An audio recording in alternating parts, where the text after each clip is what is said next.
We are back where it all began, on the beach. Well, Biloxi is not quite the Dominican Republic, but what's more brutal than boxing? Bare knuckle boxing. What's more brutal than MMA? Bare knuckle MMA. On episode 5 of Fight Finders, we are following around Brandon Davis as he tries to go and capture the Gamebred bare knuckle MMA bantamweight title. Brandon Davis, former UFC fighter, he's rematching Randy Costa, a fight that did happen in the UFC. So this is going to be a rematch under entirely new circumstances. That first fight between Davis and Costa ended when Davis won via second round rear naked choke.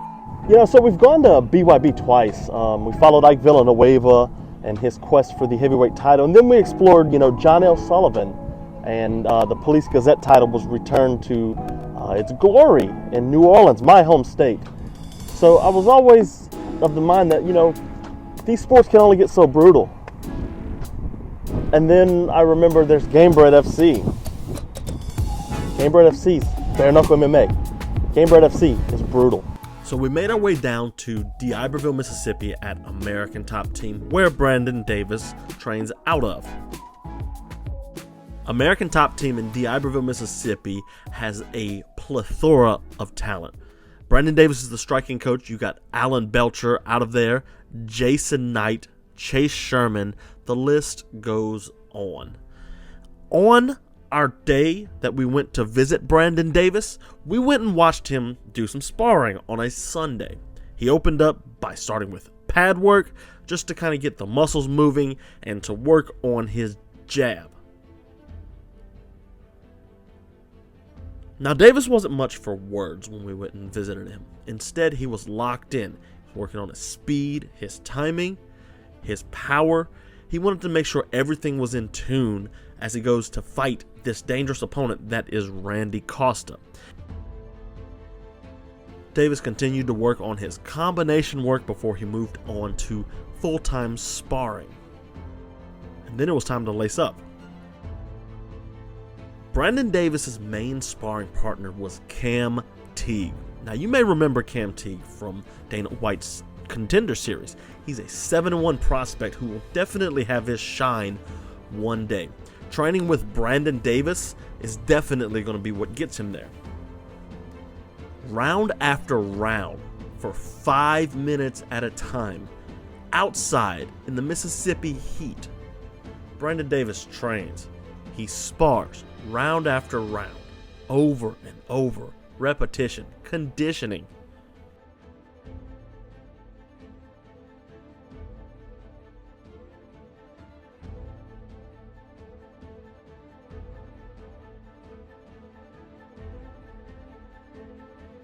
With an opponent like Randy Costa, someone who likes to come out and bang it out, it was important that Brandon Davis made sure that he could keep up the pressure while under fire.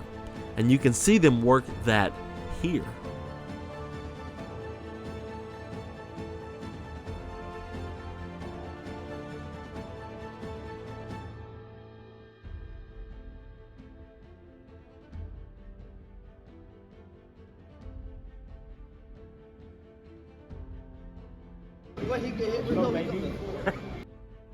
After a while, he switched out for a fresh opponent. Brandon Davis was here for the long haul. As good of a fighter as he is and as experienced as he was, you can see Brandon Davis doesn't rest on his laurels. He's always trying to become a better fighter. He's sitting here learning how to fight in the clinch, looking for new ways to find takedowns. After a hard day, it was time to get to the fights. Let's get down to the beach at Biloxi, Mississippi at the Coliseum. All right, boys, let's go watch some fights. We were at the Mississippi Gulf Coast Coliseum, and walking in, Brandon Davis was calm, cool, and collected. The stadium itself was immaculate. I've been here plenty of times watching other fights, but Gamebred's setup is second to none.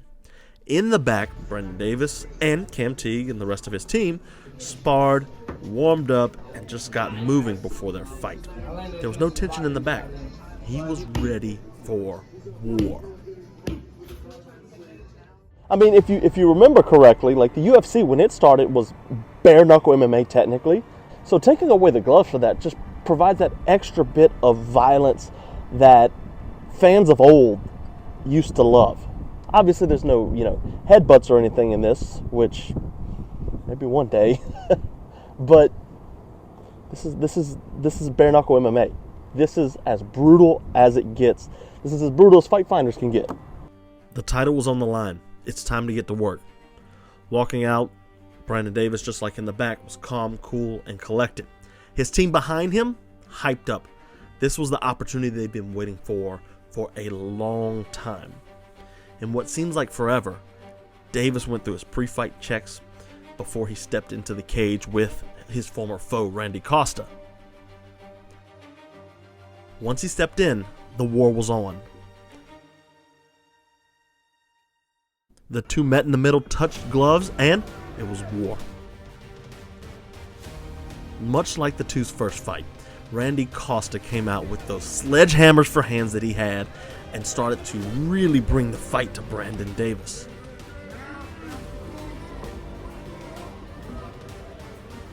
Davis had a hard time keeping Costa off of him.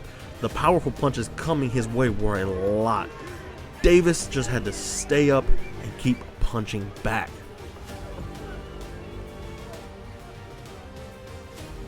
Things started to look grim for Brandon Davis. Under the bright lights, he was getting folded by Randy Costa, somebody he'd already beat.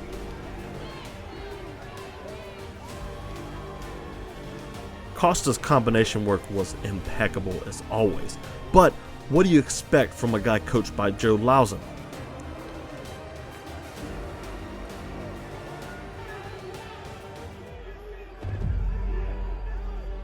It looked like tragedy was set for Brandon Davis. But Davis wouldn't go quietly into the night. He would not go without a fight. Brandon Davis was here for war. Right cross hurts Randy Costa. He backs up to the fence. Brandon Davis starts pouring on the damage. Randy Costa falls to the ground.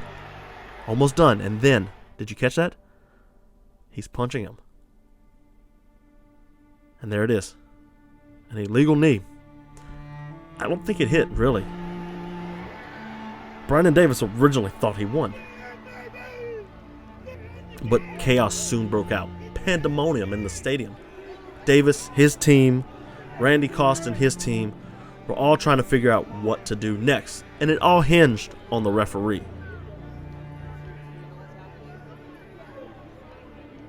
The fight was won for Brandon Davis.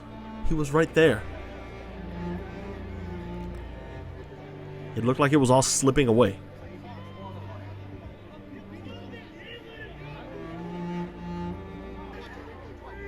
Davis was distraught. The ref trying to do his job. But Brandon Davis was supremely disappointed in himself.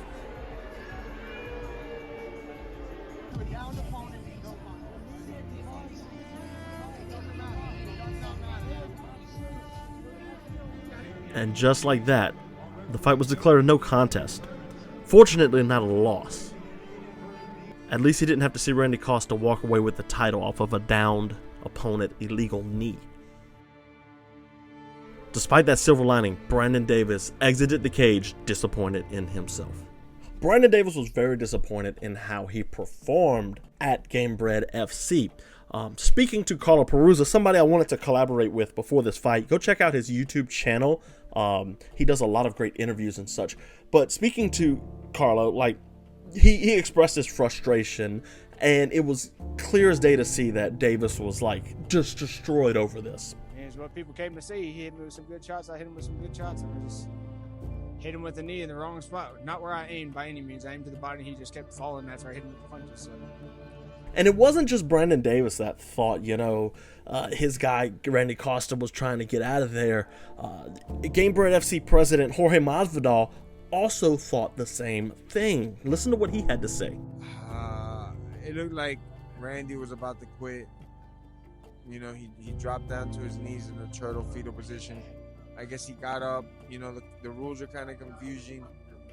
Brandon threw a knee that didn't look like it made all that contact and penetrated too much. I felt that Randy could have fought through it. His corner was telling him get up, you got this. This is where boys become men, and they were telling him all types of stuff to push on him. Randy was just nodding his head like we didn't want it, you know. Man, that really sucked. Fight didn't go the way it was supposed to go. Brandon was, losing at first, and then he looked like he was about to win. We need to find something less gory next time. Not like, bare knuckle again. Maybe for Fight Finder 6, we'll get into some wrestling. How's that sound? Thank you for watching episode 5 of Fight Finders. If you like this episode, check out this playlist that we have right here, where we have the entire 5 episodes of Fight Finders. It's a fantastic, my favorite series that I make, and it's something that you absolutely want to check out.